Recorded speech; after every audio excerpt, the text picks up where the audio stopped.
Salut la team, bienvenue aujourd'hui pour un nouveau live. Comme d'habitude les gars, c'est mercredi et le mercredi c'est la sortie des lives spoil complet. Donc là on va analyser, react au dernier spoil qu'on a eu avec toutes les informations. C'est vraiment dense parce qu'il y avait plein d'informations, j'ai pas tout lu en vrai.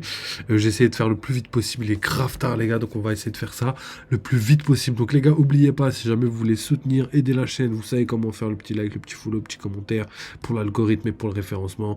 Vous avez aussi le Discord, le Twitter et sur YouTube bien sûr la souscription qui vous permet d'avoir du contenu supplémentaire moyennant un petit quelque chose. Donc les gars, si vous voulez participer au développement financier de la chaîne, vous savez comment faire.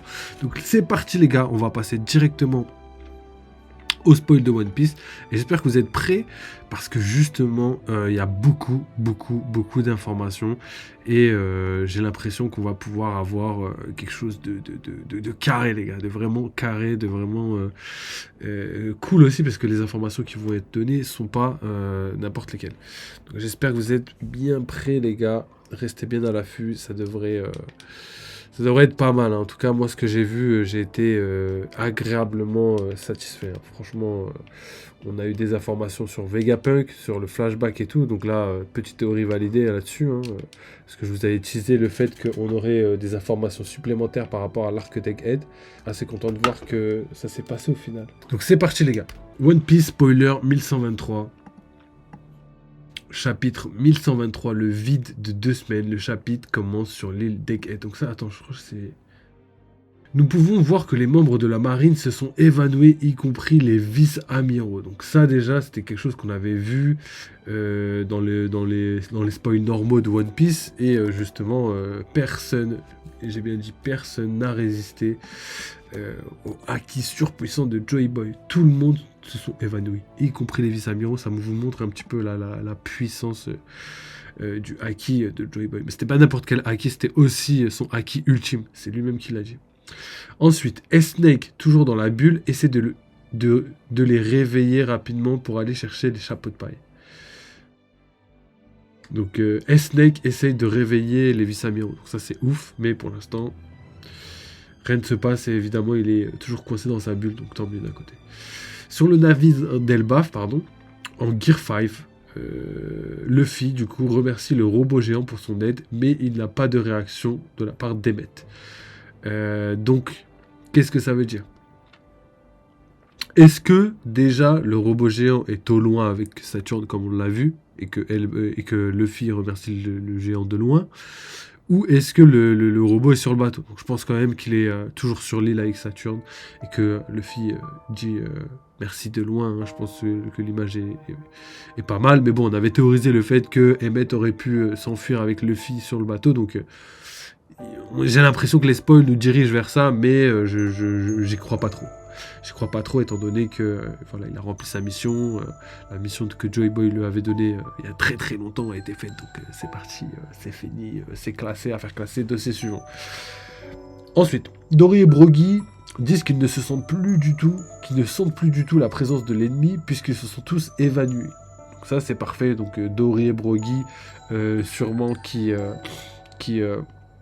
valide le fait d'avoir le haki de perception, un haki de perception plutôt pas mal, hein, qui est capable de repérer quand même tous les ennemis aux abords. Donc déjà ça, c'est quelque chose de cool qu'on savait pas, hein. Les géants sont qu'à 100 millions de berries à eux deux, hein, c'est même pas chacun. Donc ça montre un petit peu la prime qu'ils ont et qui malheureusement pour eux n'est pas ouf. En tout cas, si on le voit comme ça, parce qu'en vrai, elle est ouf d'un côté pour le début de l'histoire quand on l'a vu la première fois, mais là, aujourd'hui, 100 millions de berries, voilà, quoi. Pas ouf. On va dire que c'est à cause de l'inflation, c'est ça que j'aime bien dire. C'est parce que là, vu que eux, ça fait plus de 100 ans qu'ils sont sur les mers, c'est l'inflation. Avant, 100 millions de berries, ça devait valoir 1 milliard. Je pense que c'est ça, franchement, c'est ça.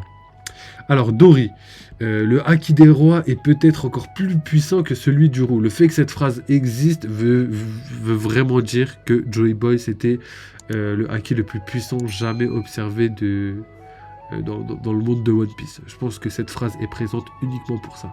Donc ça valide le fait que Joy Boy était bien plus puissant que Shanks, et que Shanks, malgré le fait qu'il ait quand même hérité d'une partie de la volonté de Roger, n'est pas du tout au niveau de son capitaine.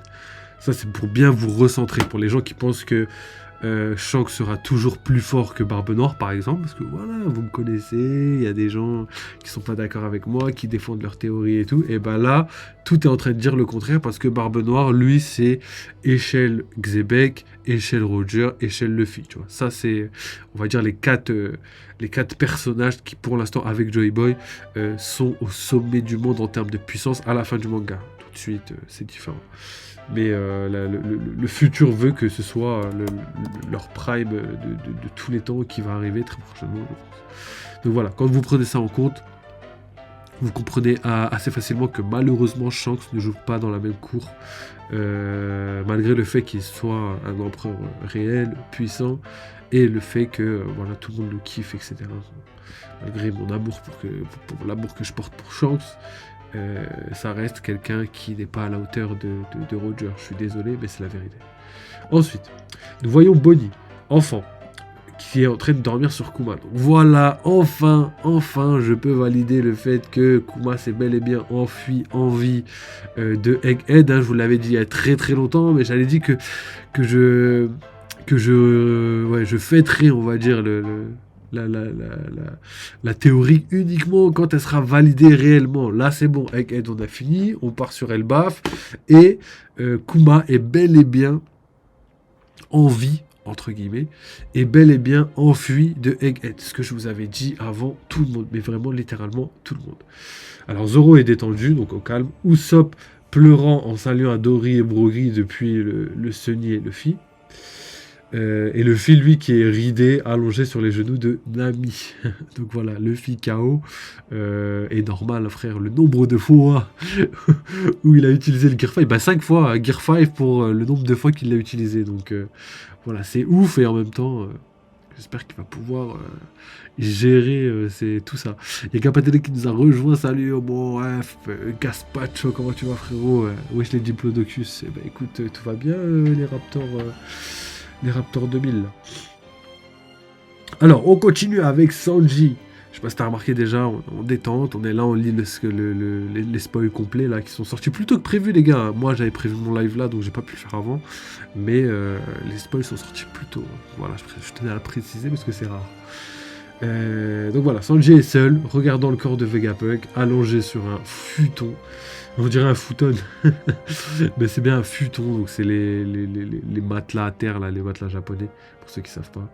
Et du coup, Sanji qui dit « Je ne suis vraiment pas à l'aise avec ce que tu as dit là-bas ». Et du coup, je pense qu'il fait référence à ce que Vegapunk lui a dit en tête à tête quand Sanji essayait de le sauver, tout simplement, pendant la fuite. Donc Vegapunk, est-ce que c'est comme ça que tu voulais que les choses se passent? Je t'ai pas bien compris, mais tu as dit des choses bizarres. Et du coup, commence alors un flashback qui se déroule il y a 2 semaines sur l'île d'Egghead. 2 semaines en rapport avec le titre, on l'a dit déjà la dernière fois. Ouais, on dirait qu'il y a quelqu'un qui fait ça comme ça. Je suis mort. Ok, ouais, t'as déjà vu les spoils? Après, tu réactes ma vidéo?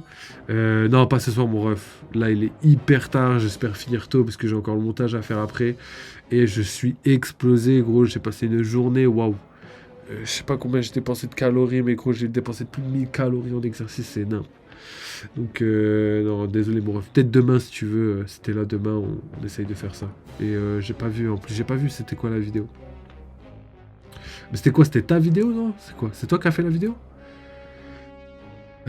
Ok, donc chacun commence alors à faire. Ok, chacun a découvert qu'il y avait un changement dans les données de la centrale électrique et il a montré l'information à Vegapunk et à Pythagore. Donc là, c'est marrant parce qu'on va rentrer un petit peu dans les termes techniques au niveau de la centrale électrique, Mother Flame, les technologies maîtrisées par Vegapunk, et aussi on va voir un petit peu à l'échelle humaine au niveau du monde IRL, au niveau de la maîtrise qu'on a sur la science, on va voir à quel point Vegapunk avait une maîtrise sur la science par rapport à ce que nous on maîtrise.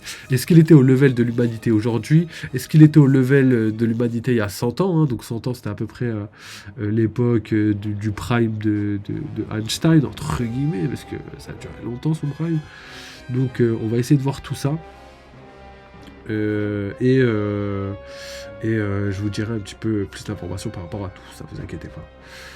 Gapadel qui nous dit ce t-shirt était stock sur toi il y a 7 mois. Non, non. Non, non, ce t-shirt je le mettais pas avant. Ce t-shirt je l'ai depuis pas très très longtemps.